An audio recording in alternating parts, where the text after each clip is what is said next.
Dear student, welcome to my YouTube channel online Adda. तो आपको आज हम आपको पिछली क्लास में बताए थे जीव विज्ञान का क्लासिफिकेशन। तो आज की क्लास में हम आपको पढ़ाएंगे सेल, जिससे कि यूपी कैटेट बीएचयू और आईसीआर में पूछे जाने वाले इंपॉर्टेंट क्वेश्चन बहुत से पूछे जाते हैं सेल से। तो आइए इनके बारे में जानते हैं। पहले हम ये जान लेते हैं कि कोशिका, व्हाट इज द सेल। तो सेल जीवन की भौतिक एवं क्रियात्मक तथा संरचनात्मक इकाई को कोशिका कहते हैं। जैसे कि आइए पहले डिफिनीशन देखते हैं।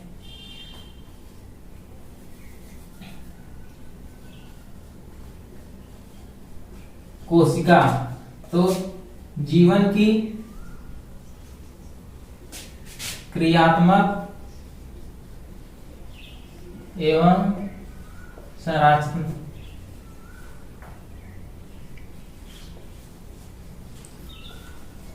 इकाई को कोशिका कहते हैं। तो दोस्तों देखा आपने, जीवन की क्रियात्मक एवं संरचनात्मक इकाई को कोशिका कहते हैं। और सबसे मोस्ट इंपॉर्टेंट क्वेश्चन, कोशिका की खोज किसने की थी? कोशिका की खोज। तो दोस्तों कोशिका की खोज जो है वो रॉबर्ट हुक ने 1665 ईस्वी में की थी।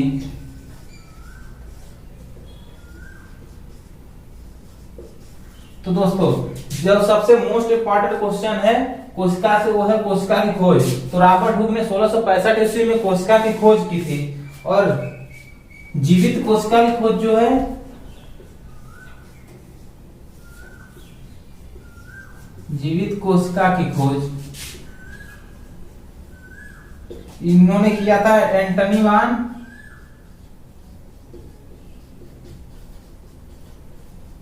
लुवेन हॉक ने। तो दोस्तों देखिए, यहां से दो क्वेश्चन बनते हैं आपके। कोशिका की खोज, जब कोशिका की खोज पूछे तो आप रॉबर्ट हुक लगाएंगे। और जब जीवित कोशिका खोज पूछे तब आप एंटोनी वान लुवेन हॉक लगाएंगे। क्योंकि कोशिका सेम है, लेकिन कुछ मृत कोशिकाएं होती हैं, कुछ जीवित कोशिकाएं होती हैं। तो जीवित कोशिका खोज जो एंटोनी वान लुवेन हॉक ने की थी, और केवल कोशिका खोज जब पूछे तब रॉबर्ट हुक ने किया था 1665 ईस्वी में। और आप देखिए, जो ऐसे आईसीआर और बीएचयू में है, इसमें एक मोस्ट इंपॉर्टेंट क्वेश्चन पूछा जाता है कि कोशिका की उत्पत्ति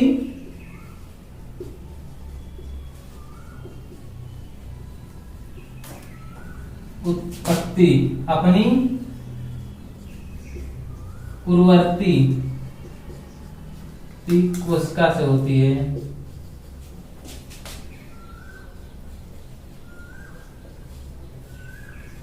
तो दोस्तों ये जो है आईसीआर और बीएचयू में अधिकतर पूछा जाता है क्वेश्चन कि कोशिका की उत्पत्ति अपनी पूर्ववर्ती कोशिका से होती है, किसने बताया था? तो एक इन्होंने बताया था रुडोल्फ विर्चो ने।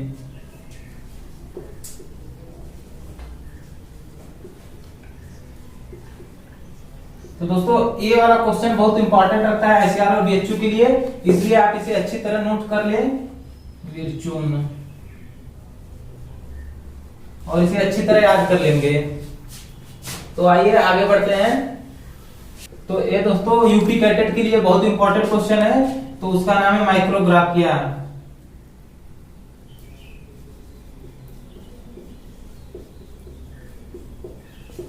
तो दोस्तों आप इसे अच्छे से याद कर लेंगे। माइक्रोग्राफिया जो है वो रॉबर्ट हुक द्वारा लिखी गई पुस्तक है। और रॉबर्ट हुक को बताया हमने कि ये कोशिका की खोज की थी इन्होंने। और आइए अब जानते हैं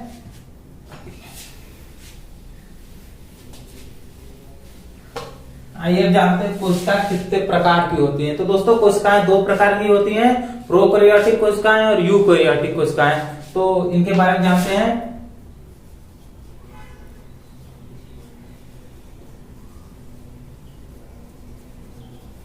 तो दोस्तों ये दो प्रकार की होती हैं, प्रोकैरियोटिक कोशिका तथा यूकैरियोटिक कोशिका।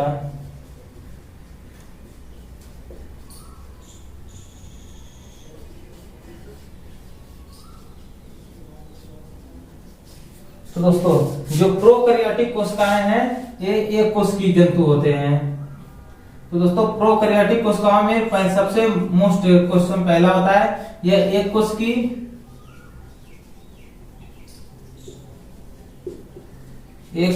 होते हैं।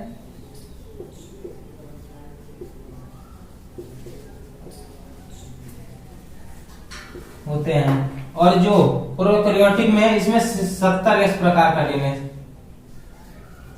इस प्रकार का राइबोसोम पाया जाता है।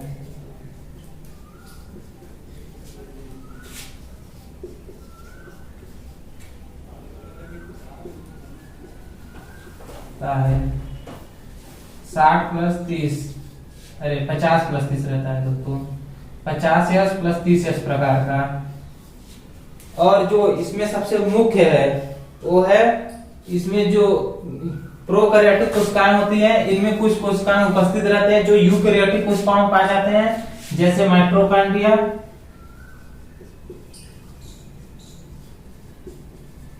गाल्जी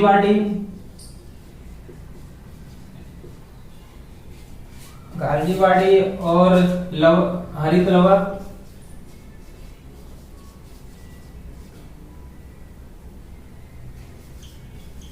और इंडोप्लाज्मिक रेटिकुलम।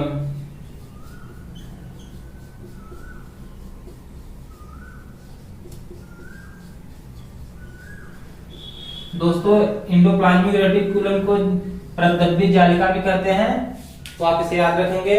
और इनके एग्जाम्पल हैं मोनेरा जगत,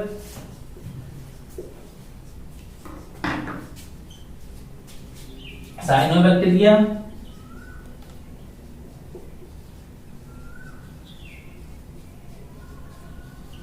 तथा यू बैक्टीरिया।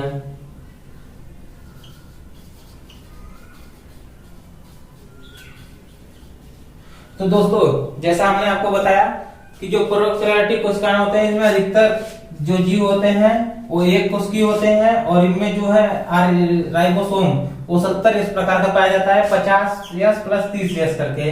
और इनमें जो कोशिकांग नहीं पाए जाते वो है माइटोकॉन्ड्रिया, गाल्जी बॉडी, हरित लवक और इंडोप्लाज्मिक रेटिकुलम। और इसके एग्जाम्पल है मोनेरा जगत में आने वाले सभी जंतु, साइनोबैक्टीरिया एंड यू बैक्टीरिया। ये सब जो है प्रोकैरियोटिक के अंतर्गत आते हैं। और आइए देखते हैं यूकैरियोटिक के अंतर्गत क्या क्या आते हैं।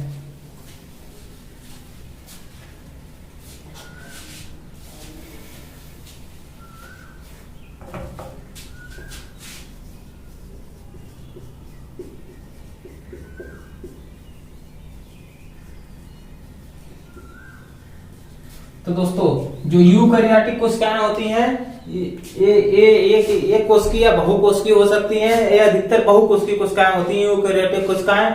और इनमें जो है राइबोसोम जो वो है 80 इस प्रकार का पाया जाता है, 60 प्लस 40 करके। और इनमें कोशिकांग बहुत सारे उपस्थित होते हैं, जैसे माइटोकॉन्ड्रिया, गाल्जी बॉडी, हरित लवक, क्लोरोप्लास्ट, राइबोसोम, ये सब पाए जाते हैं। और इनमें एग्जाम्पल जो है वो बहुत सब है, मैं लिख देता हूँ, आप देखिए ध्यान से।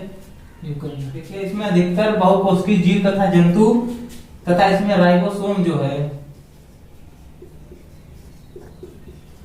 वो 80 एस प्रकार का पाया जाता है, 80 एस प्रकार। एक होता है 60 एस प्लस 40 एस करके।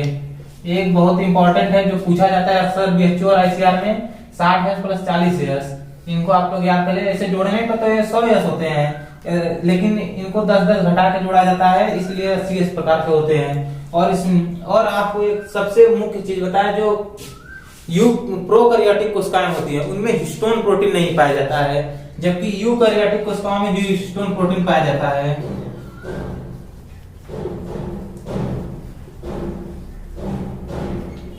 उपस्थित होता है। तो इसमें हिस्टोन प्रोटीन उपस्थित होता है तथा इनमें पाए जाने वाले कोशिकांग है राइबोसोम, माइटोकॉन्ड्रिया,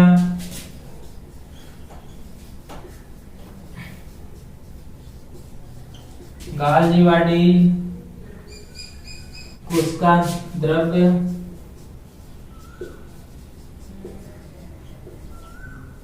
रिक्तिका,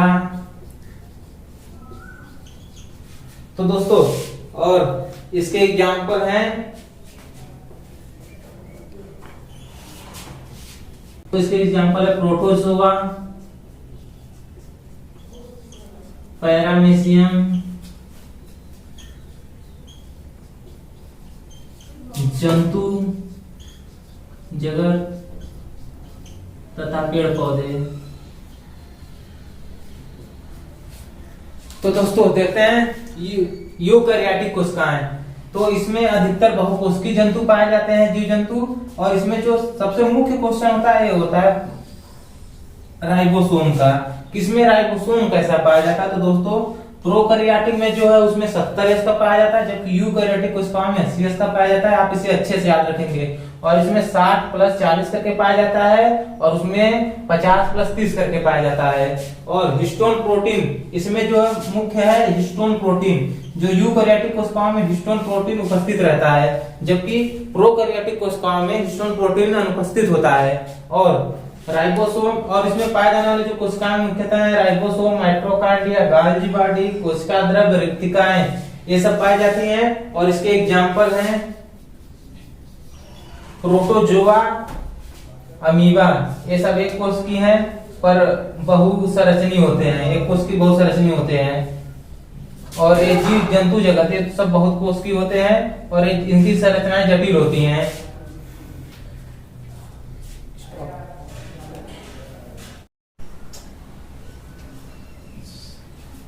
तो दोस्तों चलिए आगे देखते हैं कोशिका के बारे में कुछ और इम्पोर्टेंट।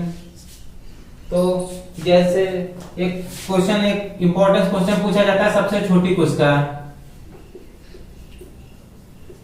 तो सबसे छोटी कोशिका, तो दोस्तों सबसे छोटी कोशिका जो है वो है माइक्रोप्लाज्मा।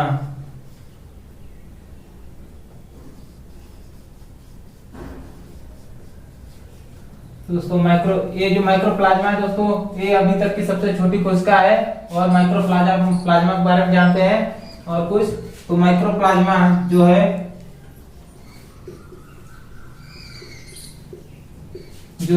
बिना सेल वाल के कोशिका भित्ति के होता है।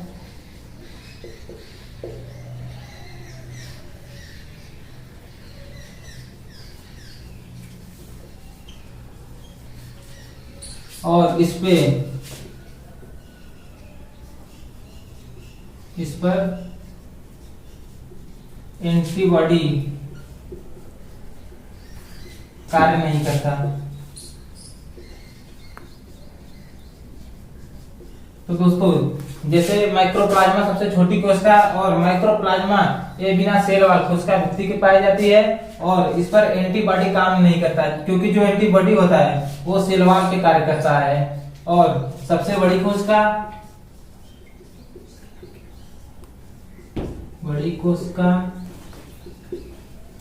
सबसे बड़ी कोशिका जो है अभी तक शुतुरमुर्ग का अंडा है।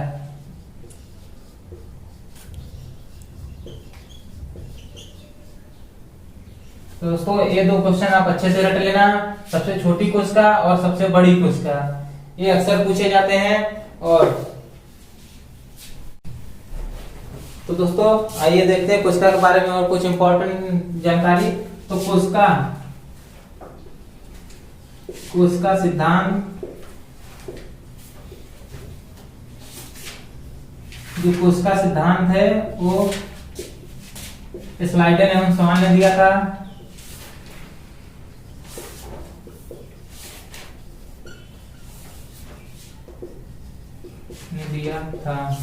दोस्तों ये यूपी कैडेट के लिए मोस्ट इंपॉर्टेंट क्वेश्चन है कि कोशिका सिद्धांत किसने दिया था? तो कोशिका सिद्धांत स्लाइडन एवं समान ने दिया था। और सबसे छोटी कोशिका,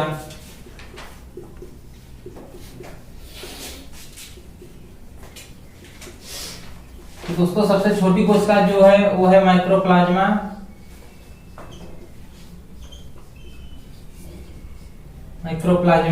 ये आप लोग अच्छे से याद कर लीजिएगा, सबसे छोटी कोशिका। और माइक्रोप्लाज्मा के बारे में एक बहुत इंपॉर्टेंट चीज है कि माइक्रोप्लाज्मा जो है ये जो है बिना ऑक्सीजन के भी जीवित रह सकता है।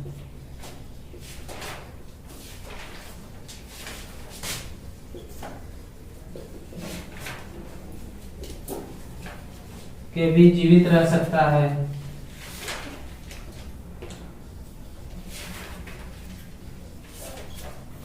तो दोस्तों ये माइक्रोप्लाज्मा जो है वो बिना ऑक्सीजन के भी जीवित रह सकता है। ये बीएचयू में पूछे जाने वाले मोस्ट क्वेश्चन है। और फिर सबसे बड़ी कोशिका जो होती है,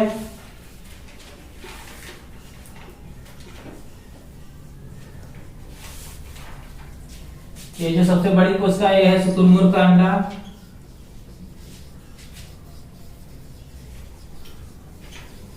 शुतुरमुर्ग का अंडा। तो दोस्तों जो है सबसे बड़ी कोशिका शुतुरमुर्ग का अंडा है और सबसे छोटी कोशिका माइक्रोप्लाज्मा है। और माइक्रोप्लाज्मा जो है बिना ऑक्सीजन के भी जीवित रह सकता है। और माइक्रोप्लाज्मा के बारे में कुछ बताते हैं आपको।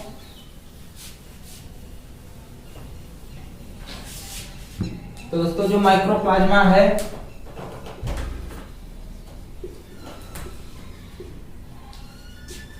जी दोस्तों, माइक्रोप्लाज्मा इस पर सेल वाल नहीं पाया जाता है, इस पर कोशिका भित्ति सेल वाल।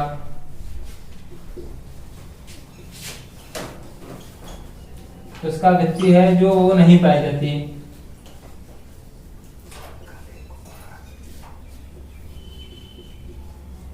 इसी कारण इस पर एंटीबॉडी का कोई प्रभाव नहीं होता।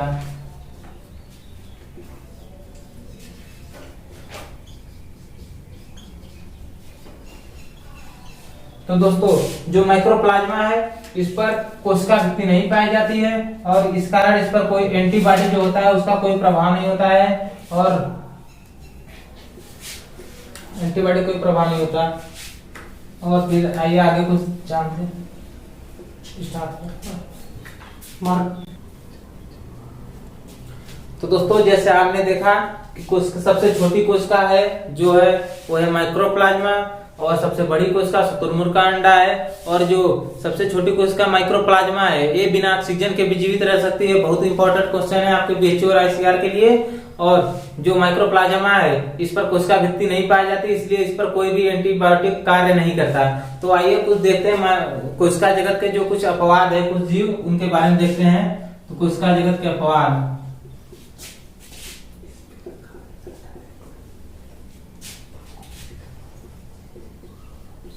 इसमें देखिए है वायरस,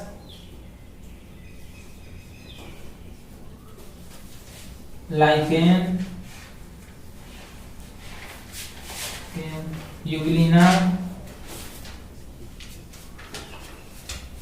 तो दोस्तों इसमें इसलिए इसे अपवाद कहा जाता है इन सबको क्योंकि ये जो वायरस है ये सजीव तथा निर्जीव के बीच की कड़ी है।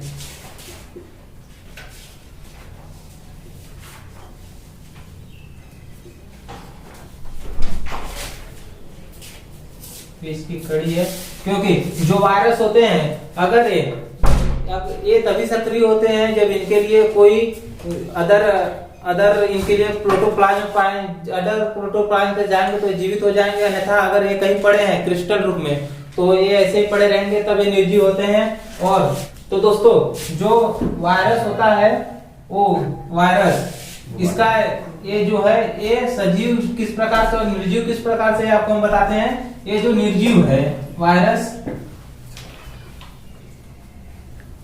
जो निर्जीव है क्योंकि यह क्रिस्टल के रूप में पाया जाता है।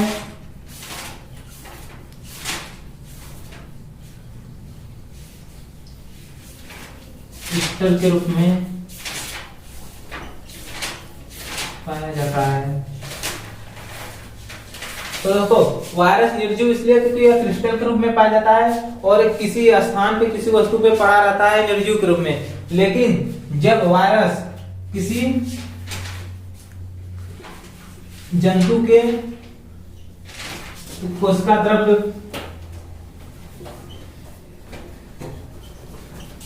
के संपर्क में आता है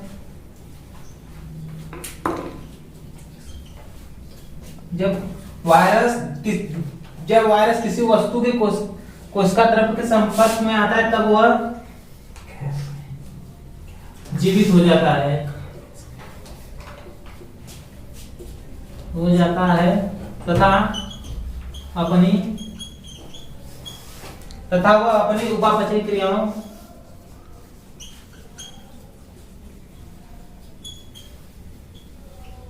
को संपन्न करता है।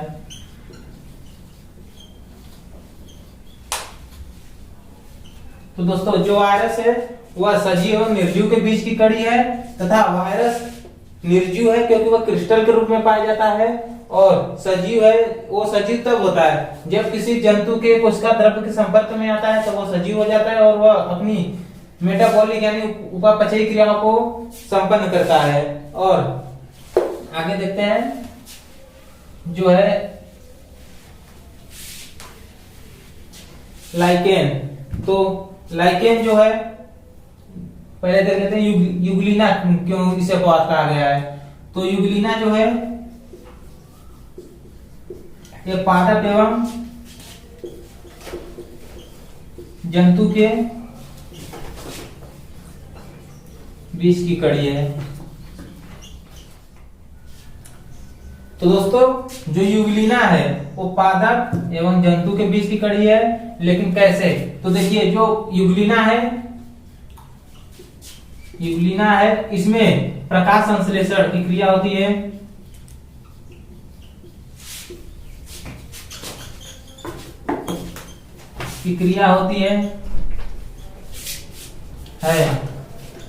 तथा यह छोटे जीवों को भी खाता है।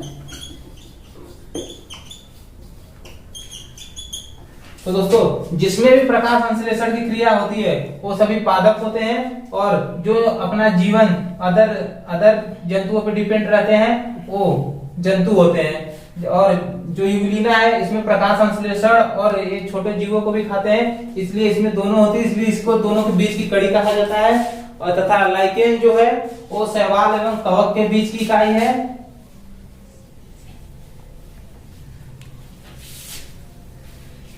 लाइकेन ये शैवाल एवं कवक के बीच की इकाई है, बीच की इकाई या कड़ी कर सकते हैं, या कड़ी। तो दोस्तों जो लाइकेन है वो देखा आपने ये शैवाल तथा कवक के बीच की कड़ी है, इसलिए इन तीनों को जो है कोशिका जगत का अपवाद कहा जाता है क्योंकि ये दो जगत से बिलोंग करते हैं। तो दोस्तों आगे देखते हैं जीव द्रव्य के बारे में। तो दोस्तों जीव द्रव्य को तो जीवन का भौतिक आधार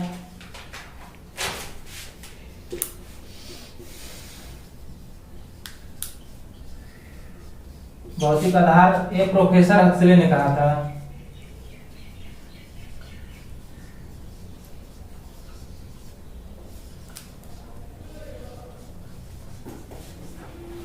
और जीव द्रव्य को प्रोटोप्लाज्म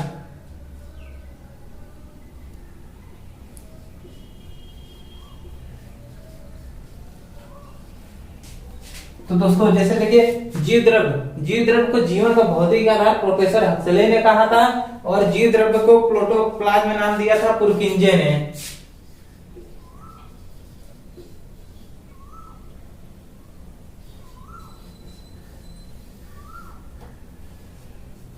दोस्तों जो है इसमें आपको कंफ्यूज नहीं होना कि देखिए जो प्रोफेसर हक्सले थे उन्होंने जीव द्रव्य को जीवन का भौतिक आधार कहा था, और जो प्रोटोप्लाज्म नाम दिया था वो पुरकिंजे थे, तथा जीव द्रव्य को सारकोड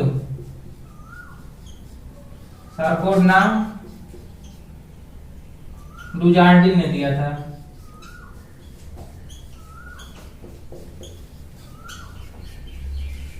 तो दोस्तों इन तीनों में आपको कंफ्यूज नहीं होना है, क्योंकि जीवन का भौतिक आधार जो है वो प्रोफेसर हक्सले ने कहा है, और जीव द्रव्य को प्रोटोप्लाज्म पुरकिंजे ने, तथा जीव द्रव्य को सारकोड नाम डुजार्डिन ने दिया था, तथा और आगे देखते हैं जीव द्रव्य सिद्धांत। जो जीव द्रव्य सिद्धांत है वो किसके द्वारा दिया गया है? तो जीव द्रव्य सिद्धांत जो है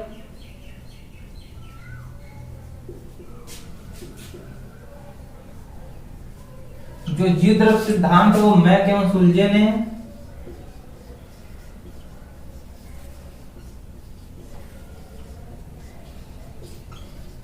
दिया था।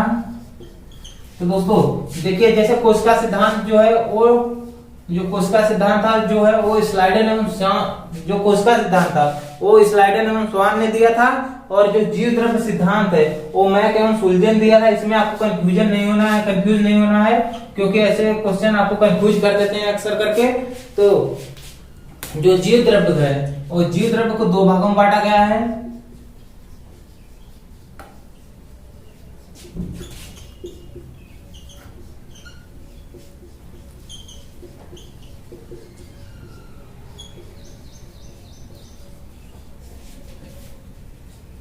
तो जीव द्रव्य को दोस्तों दो भागों में बांटा गया है, कोशिका द्रव्य